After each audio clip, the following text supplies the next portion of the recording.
अब comparison operator क्या होते हैं, इस बात को आपको समझना है।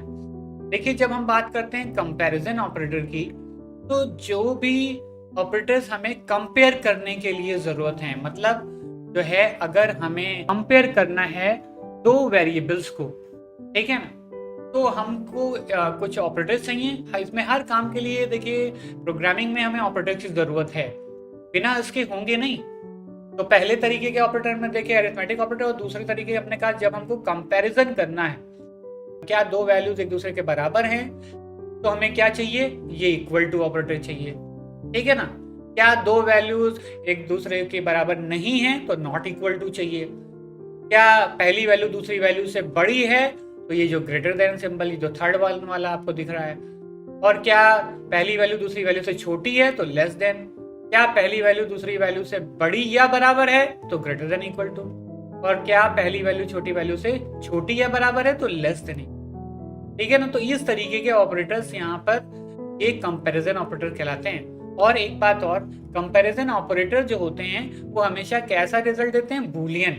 तो बूलियन का मतलब ये हो गया कि यहाँ पर क्या होगा, या तो ये ट्रू होगा या तो ये फॉल्स होगा। तो बूलियन एक डेटा टाइप है पाइथन में। कल हमने बात की थी डेटा टाइप की, तो हमने कहा था बूलियन भी एक डेटा टाइप है। हम आपसे पूछें कि आप ग्रेजुएट हैं या नहीं हैं, तो वो बूलियन रिजल्ट है। आप सिंगल हैं या नहीं हैं, आप ये बूलियन रिजल्ट है, ठीक है ना। तो आप इंडिया के रहने वाले हैं या नहीं हैं, तो ये बूलियन रिजल्ट है। तो इस तरीके से जो है अब उसमें सही या गलत हो सकता है, ट्रू या फॉल्स हो सकती है बात। तो जब हम बात करते हैं कि ए की वैल्यू 10 है और बी की वैल्यू 3 है, जब ए की वैल्यू 10 है और बी की वैल्यू 3 है, तो जब हम यहाँ पर कंपेयर कर रहे हैं कि भाई हमने एक इक्वल नाम का वेरिएबल बनाया और फिर उसके बाद हमने कहा कि क्या ए बी के बराबर है, तो अब जाहिर सी बात है इक्वल में क्या आ जाएगा, इक्वल जो वेरिएबल है, यहाँ पर असाइनमेंट हो रहा है, तो यहाँ पर जो वेरिएबल है इसमें वैल्यू आ जाएगी कि भाई ए और बी के इक्वल तो नहीं है, ए 10 है और बी 3 है, ये बराबर कहाँ है, तो इसमें फॉल्स आएगा। तो इक्वल नाम के वेरिएबल में क्या स्टोर हो जाएगा, फॉल्स। फिर नॉट इक्वल की बात करें, तो नॉट इक्वल में बात करें, हमने कहा कि ए और बी के बराबर क्या नहीं है, तो जाहिर सी बात है ये बात सही है, बराबर नहीं है। ए 10 है और बी 3 है, तो ये इसको कौन बराबर कर देगा, तो नहीं है ना बराबर। ये बराबर नहीं है तो इसका रिजल्ट क्या हो जाएगा, ये बात सही है, तो ये ट्रू आ जाएगा। फिर जब हम बात करते हैं ग्रेटर देन की, तो ग्रेटर देन में हमने कहा कि ए इज ग्रेटर देन बी। जब ए और ग्रेटर देन बी, तो ए 10 है और बी 3 है, तो जाहिर सी बात है ए जो है वो बी से बड़ा है, तो ए बी से बड़ा है, तो ये भी ट्रू हो जाएगा। फिर लेस देन हम बात करें कि क्या ए बी से छोटा है, हाँ ए बी से छोटा है, नहीं ऐसा नहीं है, ए तो 10 है और बी तो 3 है, तो ए बी से छोटा नहीं है। जब ए बी से छोटा नहीं है तो इसका मतलब क्या है कि ये फॉल्स आ जाएगा, ठीक। तो इस तरीके से आपने ये यूज किए।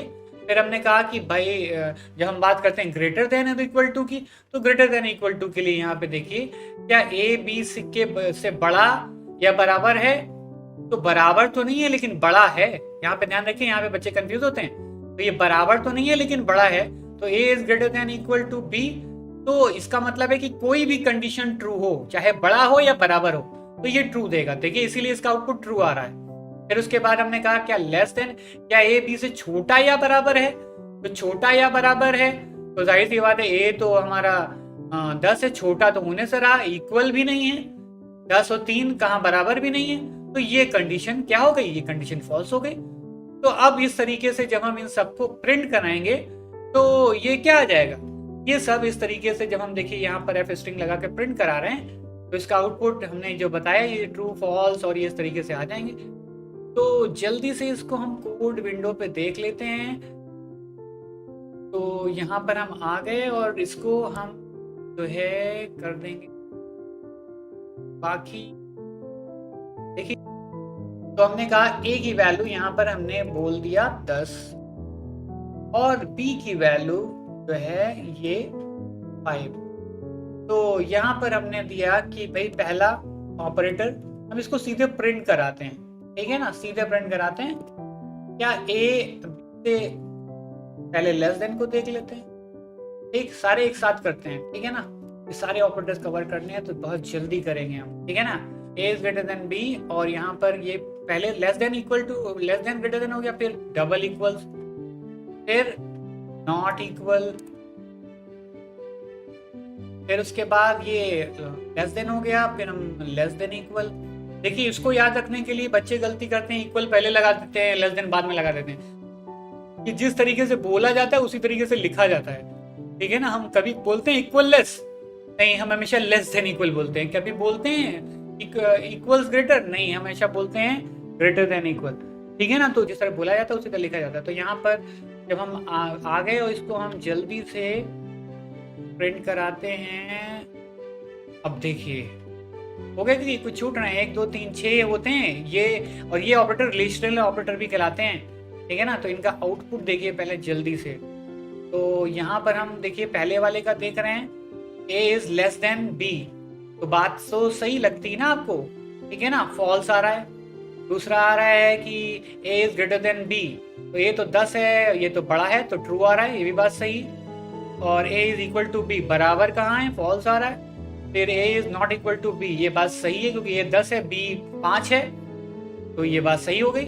अच्छा, तो ये A is less than equal to B, तो ए छोटा है बी से, छोटा, तो ए क्या बी से छोटा है ना, छोटा नहीं है ना, बराबर है, तो इसलिए ना छोटा है ना बराबर है, इसलिए यहाँ पे ये फॉल्स आ रहा है। और ये देखिए ग्रेटर देन इक्वल टू, ए तो बड़ा है ना बी से, भले बराबर ना हो, तो ये ट्रू आ रहा है। क्लियर। तो ये हो गए कौन से ऑपरेटर को हम रिलेशनल बोलते हैं या कंपैरिजन भी बोलते हैं। तो चलिए, बाकी आपको जो है वीडियो अच्छा लगा हो तो इसे लाइक ज़रूर करिए और अपने फ्रेंड से शेयर करिए, ताकि जो है सभी का फ़ायदा हो पाए। और कमेंट में हमें बताइए कि आपको क्या नहीं समझ में आया, और अगर कुछ भी नहीं समझ में आया तो उसको जो है आप यहाँ पे लिखिए। तो नेक्स्ट डे मिलते हैं।